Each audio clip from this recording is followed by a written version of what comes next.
गुरुमुखो, जो जीव गुरु की शरण में पहुंचता है, गुरु को धारण करता है, उसको बेअंत फल मिलते हैं। उसका जीवन बेमिसाल हो जाता है, जो कि हिसाब किताब से बाहर है। कबीर साहिब जी कहते हैं कि गुरु धोबी शीश कापड़ा, साबुन निर्जन हार, सुरती शिला पर धोइए, निकसे रंग अपार। कि मन मैला है, इसमें काम, क्रोध, लोभ, मोह और अहंकार आदि के बदनुमा धब्बे पड़ गए। यह एक मैली चादर के सदृश है। महापुरुष उपदेश करते हैं कि हे मन, जिस प्रकार मैला कपड़ा धोबी के घाट पर धोया जाता है, इसी प्रकार अगर तुझे भी अपनी सफाई की आवश्यकता है तो तुझे गुरु के घाट पर जाना चाहिए, क्योंकि तेरी मैल साफ करने का धोबी गुरु है। जब गुरु के सत्संग रूपी घाट पर अपनी सेवा का साबुन, उनके प्रेम का पानी और उनके दर्शन का गोता तुझको मिलेगा, तो तू काम, क्रोध आदि से पवित्र हो जाएगा और तुझ में असलियत का प्रकाश होने लगेगा। जब यह अवस्था हो जाएगी तो तू अपने भागों को सराहेगा। कहा जाता है कि संसार में पूरे गुरु नहीं मिलते, अधूरे तो बहुत मिल जाते हैं, लेकिन पूरे गुरु का मिलना महाकठिन है। यह प्रश्न कठिन से कठिन है और सरल से सरल है। सरल इसलिए है कि इससे ज़्यादा सरल बात और कोई नहीं है, और कठिन इसलिए है कि इसके समझने की और ध्यान नहीं दिया जाता। संतों का कथन है कि जिन लोगों की यह आवाज़ है, उनके अंदर गुरु की तलाश नहीं है। अगर गुरु की तलाश हो तो उन्हें इस तरह कहने का अवसर ही न मिले, क्योंकि इस संसार में कोई वस्तु भी असंभव नहीं है। जिसका नाम है उसका रूप भी अवश्य है। नाम और रूप दोनों सदा से साथ साथ चलते आते हैं। गुरुमुखो, पूरा और अधूरा दोनों निवस्ती शब्द है। जहाँ अधूरे का शब्द आया है, वहाँ पूरे की हस्ती भी आवश्यक बात है, क्योंकि संसार में हर एक वस्तु का जोड़ा होता है। अगर अधूरे गुरु हैं तो फिर पूरे गुरु का होना भी आवश्यक है। अगर पूरे गुरु की हस्ती को नहीं मानोगे तो फिर अधूरे गुरु की हस्ती में मिट जाएगी, हस्ती भी मिट जाएगी। जो लोग ऐसा कहते हैं कि संसार में अधूरे गुरु बहुत हैं और पूरे नहीं हैं, उनके लिए कोई दूसरी सादत देने की आवश्यकता नहीं है।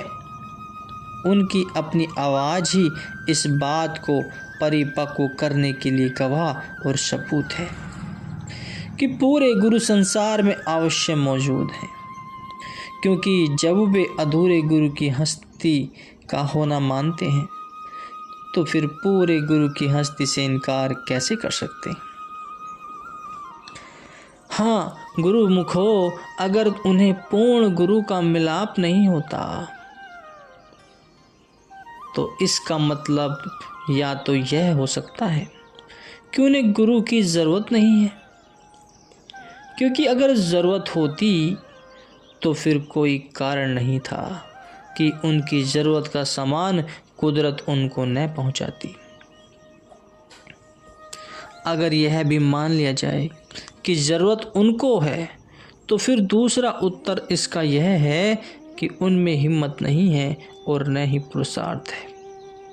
वे केवल इस ख्याल से हाथ पर हाथ धरे बैठे रहते हैं कि अगर ईश्वर को मंजूर होगा तो आपसे आप रास्ता मिल जाएगा। ऐसे लोगों को कोई क्या समझाए। बच्चा रोता है तो माता उसको दूध देती है। भला उनमें स्वयं ही पुरुषार्थ नहीं है? उनकी सहायता कुदरत क्या करेगी? हमेशा कुदरत की ओर से भी उन्हीं लोगों को मदद मिल सकती है जो अपनी मदद आप करते हैं। कहावत है कि हिम्मत व मर्दा मदद खुदा, परंतु जो आलसी बनकर बैठे रहते हैं ईश्वर भी उनकी ओर से अपना हाथ खींच लेता है। रामायण में कथन आया गुरुमुखो कि कादर मन कर एक आधारा, दैव दैव आलसी पुकारा। कि सदा दैव दैव की रट लगाते रहना ही, यानी कि जो करेगा देव करेगा, जो करेगा देव करेगा, यह कायरों और दुर्लभों के मन का आधार है। क्योंकि देव देव सदा आलसी जीव ही पुकारा करते हैं। परंतु जिनकी हिम्मत और हौसला ऊंचा होता है वे ऐसा नहीं कहा करते। संत कहते हैं, जीव संसार में और कोई देव नहीं है, तेरा पुरुषार्थ ही तेरा देव है। दुनिया में कोई काम भी ऐसा नहीं है जो न हो सके, परंतु सिर्फ जरा हिम्मत और दिलेरी से काम लेने की आवश्यकता है। कार्य आपसे आप होता चला जाएगा। ऐसी कोई कठिनता नहीं है जो सहज न बन सके। केवल मनुष्य को चाहिए कि वह परेशान और निराश न हो। फिर कहा है कि बहर कारे की हिम्मत बस्ता गर्दत, अखर खारे शब्द गुलजस्ता गर्दत। जो कार्य हिम्मत और हौसले के साथ होता है तो वह अगर कांटा भी है तो गुलदस्ता बन जाता है। परिपक्व ख्यालों वाले की कुदरत सहायता करता है। जिस मनुष्य की हिम्मत और हौसला ऊंचा होता है उसका एतबार धरती और आकाश के अंदर उसके हौसला और हिम्मत के अनुसार होता है। यह बात बिल्कुल निसंदेह और सच्ची है। एक कथा है गुरुमुखो, ध्यान पूर्वक सुने कि समुद्र के किनारे दो चिड़िया नर और मादा घोंसला बनाकर रहती थी। एक बार जैसे ही समुद्र की छाल जो बाहर आई तो उनका घोंसला और अंडे बहाकर समुद्र में ले गई। ये दोनों जब बाहर से उड़ती फिरती अपने घर आई तो देखा ना तो वह घर है और ना ही अंडे हैं। पता लगा कि समुद्र ने उछाल कर बहा दिए हैं। सुनते ही आग बबूला हो गई और क्रोध में आकर कहने लगी, अगर हमारा नाम चिड़िया है तो हम इस समुद्र को खुश्क करके छोड़ेंगे, सुखा के छोड़ेंगे। समुद्र है कौन जो हमारे अंडे बहा कर ले गया। ऐसे अहंकार होगा कि मैं बहुत बड़ा हूँ, इसे अहंकार होगा कि मैं बहुत बड़ा हूँ, लेकिन इसे अभी तक कोई शिक्षा देने वाला नहीं मिला। इसे अधिकार क्या है कि बिना कारण किसी दूसरे के घर का पर हमला करे। प्रण कर लिया कि जब तक इसको सुखा नहीं देंगी, सुख का सांस लेना हमारे लिए भी पाप है। यह कहकर वे दोनों पंछी लगे समुद्र को सुखाने। उनकी क्या कार थी, किनारे से रेत की चोंच भरकर समुद्र में फेंकते और समुद्र से पानी की चोंच भरकर समुद्र से बाहर फेंकते। परंतु समुद्र तो समुद्र है, उसका खुश्क करना तीनों काल में भी असंभव है और फिर छोटे छोटे पंछियों के हाथ से। लेकिन वे चूंकि अपने दिल में आला दर्जा की हिम्मत रखते थे, इसलिए उन्होंने आखिर समुद्र को खुश्क करके दिखा दिया और संसार में हिम्मत और हौसले की एक अति उत्तम और ऊंची जंजीर नाजीर कायम कर दी, मिसाल कायम कर दी। यह कथा इस प्रकार है, कहते हैं कि जब वे दोनों चिड़िया समुद्र को सुखाने के काम में लगी गई थी तो एक दूसरी चिड़िया ने आकर उनसे इसका कारण पूछा।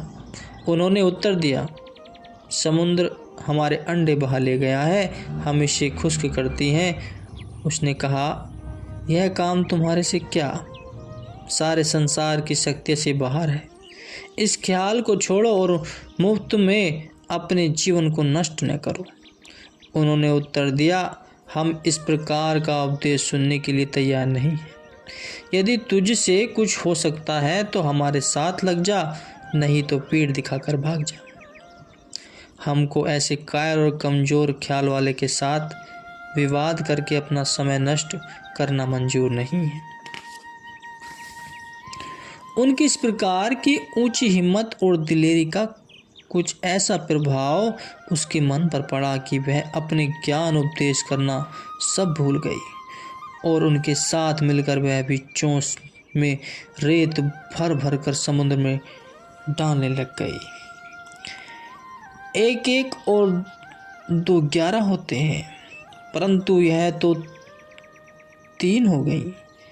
अब तो वन की अनेक चिड़ियाँ उनके साथ मिलकर समुद्र को सुखाने लग गईं। जब अच्छा खासा झुंड चिड़ियों का इस काम में लग गया तो इस शोहरत को सुनकर तेज तेज की चिड़ियों के झुंड वहां पहुंचने लगे। अब बात पहुंचाने से आगे निकल गई। जो भी चिड़िया आती दूसरे को इस तरह करता देखकर वह भी उसी तरह करने लग जाती। जब संसार की तमाम चिड़िया वहां पहुंची तो दूसरे पंछियों का भी उधर ध्यान हुआ। उन्होंने देखा दुनिया की सब चिड़ियां समुद्र को सुखाने खुश्क करने में लगी रही हैं, तो वे भी वहां पहुंचने लगे और लगे उनके साथ मदद करने। भाव यह है कि कुल संसार के पंछी उस जगह एकत्रित हुए और समुद्र को सुखाने के काम में लग पड़े। यह बात चारों ओर फैल गई। जो सुनता अचंभित होता। फिरते फिराते वहाँ नारद ऋषि आ पहुँचे। उन्होंने देखा तमाम पंछी समुद्र का पानी बाहर उछाल रहे हैं और उसके बदले उसमें रेत भर रहे हैं। उन्होंने इसका कारण पूछा। पता लगा कि समुद्र उनके अंडे बहा ले गया है और वे उनको सुखाना चाहते हैं। नारद जी को बड़ा आश्चर्य हुआ। बहुत समझाया मगर वहाँ उनकी सुनता कौन था। सब पंछी सिर धड़ की बाजी लगाकर अपनी पानी बाहर उछाल रहे थे। नारद जी को दया आई। शीघ्र ही वैकुंठ में विष्णु भगवान के पास पहुँचे और सब हाल ज्यों का त्यों कह सुनाया। भगवान ने तुरंत गरुण जी को बुलाया और कहा, हे गरुण जी, तुम्हारी प्रजा संसार में इस कदर दुखी हो रही है जिसकी कोई हद नहीं है और तुम यहाँ सुख की नींद सो रहे हो। शीघ्र जाओ और अपनी प्रजा को दुख से छुटकारा दिलवाओ। भगवान की आज्ञा पाते ही गरुण जी वहाँ आए और पंछियों की ऐसी अवस्था को देखकर समुद्र पर इतना भारी कोप किया कि समुद्र भयभीत होकर त्राही त्राही करता हुआ गरुण जी के चरणों में उपस्थित हुआ और क्षमा मांगने लगा। गरुड़ जी ने कहा, जल्दी इन पंछियों के अंडे वापस दे, नहीं तो अभी तुझे दंड देता हूँ। नीच, तुझे इतना ख्याल नहीं कि ये तमाम पंछी इसी तरह से अपना जीवन खत्म कर देंगे और तू फिर भी इतना मस्त बैठा है। समुद्र ने गरुड़ जी के चरणों में नमस्कार किया और उसी समय एक छाल के द्वारा वह अंडे निकालकर किनारे पर रख दिए। वे दोनों चिड़ियां अपने अंडे पाकर सुखी हुई और गरुड़ जी सब पंछियों को आशीर्वाद देते हुए वापस वैकुंठ धाम को चले गए।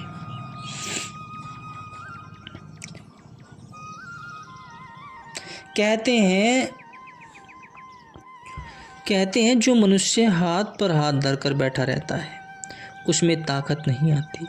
वह दिनों दिन दुर्बल और डरपोक बनता जाता है और वह बेकारी उसको यहाँ तक नीचे गिरा देती है कि काल और कर्म फिर उसको धड़ दबाते हैं। जो मनुष्य जिस कदर ज़्यादा काम करने का आदी होता है उतनी ही उसमें ताकत भी ज़्यादा आती जाती है। संसार में मनुष्य का जीवन कोई मामूली चीज़ नहीं है। अगर वह हस्ती रखता है तो फिर क्या कारण है कि उसकी हस्ती का असर खाली चला जाए। सिर्फ जरा उसे हिम्मत और दिलेरी से काम लेना चाहिए। कहने का भाव यह है कि जो मनुष्य अपना काम आप करना चाहता है और करने लगता है तो ईश्वर उसका साथ देता है, और जो अपना काम आप नहीं करता कुदरत में उसकी सहायता का कोई समान नहीं है। ईश्वर की तरफ से सहायता केवल ऐसे ही लोगों को मिल सकती है जो अपना काम आप करते हैं। उन भक्तों के पास कौन सी शक्ति होती है जो भगवान को वहीं खड़े खड़े प्रकट कर देती है। यह सिर्फ ख्याल की परिपक्वता और इरादे की मजबूती का असर होता है कि भगवान झट से सामने मौजूद होते हैं। लोग भगवान भगवान कहते हैं, बड़े बड़े ऊंचे स्वरों से उसे पुकारते हैं, भगवान तू आ जा, तू आ जा। युग युग में प्रकट होने के वायदे याद दिलाते हैं, परंतु हिम्मत इतनी नहीं होती कि संसार की थोड़ी सी दुश्मनी का मुकाबला कर सके। निंदा का मुंह देखते ही घबरा कर रोने लगते हैं और भक्ति को छोड़ने के लिए तैयार हो जाते हैं। ऐसे लोगों से भगवान भी करोड़ों कोसों की दूरी पर रहते हैं, क्योंकि वह जानते हैं जिस दर्जे के वे भक्त हैं, ईश्वर कोई अनजान नहीं है कि उसे कोई जवानी जमा खर्च से रिझा ले। उसके रास्ते में भी कुर्बानी की ज़रूरत है। जो लोग भगवान के भक्त भी बनना चाहते हैं और साथ ही संसार के लोक लाज और निंदा स्तुति से भी घबराते हैं, उनकी मिसाल उस स्त्री की सी है जो नाचना भी चाहती है और घूंघट भी लंबा निकालती है। देहाती लोग कहा करते हैं कि नाचने लगी फिर घूंघट कैसा, या जब नदी में कूद पड़े तो फिर बरसात की बूंदाबांदी का भय कैसा। इसी तरह जब मनुष्य भक्ति के मार्ग पर चला है तो फिर उसे लोक लाज का भय त्याग देना चाहिए। भक्ति के मार्ग में सफलता प्राप्त करने के लिए जीव का सच्चा और असली सहायक गुरु है। संसार में मनुष्य किसी की लाख सहायता करे, लाख किसी को कुछ दे, फिर भी उसकी शिकायतें दूर नहीं होंगी। दुनिया में कोई किसी की क्या सहायता करेगा और कहाँ तक करेगा, क्योंकि संसार की तरफ से जो भी सहायता होगी वह नाश होने वाली होगी और क्षण मात्र के लिए होगी। ऐसी सहायता से मनुष्य की तृप्ति नहीं होगी और न ही उसके मन में शांति का होना संभव होगा, और न ही सांसारिक सहायता से आज तक किसी को सच्ची खुशी और शांति प्राप्त हुई है। परंतु गुरु की दया से जीव की तमाम इच्छाएं और कामनाएं सदा के लिए पूर्ण हो जाती। इसका सबूत यह होता है कि उसे फिर किसी सांसारिक वस्तु की ख्वाहिश नहीं रहती। कबीर साहिब जी कहते हैं कि चाह गई चिंता मिटी, मनुआ बेपरवाह, जाको कछु नहीं चाहिए सोई सान सहा। कि यह सच्ची मुक्ति, सच्ची खुशी, सच्ची शांति और सच्चा आनंद है। जिसे यह मिल गया उसे सब कुछ मिल गया, और जिसे यह नहीं मिला उसे कुछ भी नहीं मिला। वह सदा परेशानियों का शिकार बना रहता है। इसलिए सोच समझकर शास्त्रकारों ने मनुष्य को गुरु की भक्ति की हिदायत की है। भक्ति के रास्ते में सफलता प्राप्त करने के लिए ये 4 सीढ़ियां बताई। पहली सीढ़ी है गुरु के चरण कमलों की पूजा की जाए, क्योंकि गुरु के चरणों की पूजा मूल पूजा है। इसके बराबरी दूसरी कोई पूजा नहीं है। इस पूजा से मन का अंधकार दूर होकर ज्ञान का प्रकाश होता है।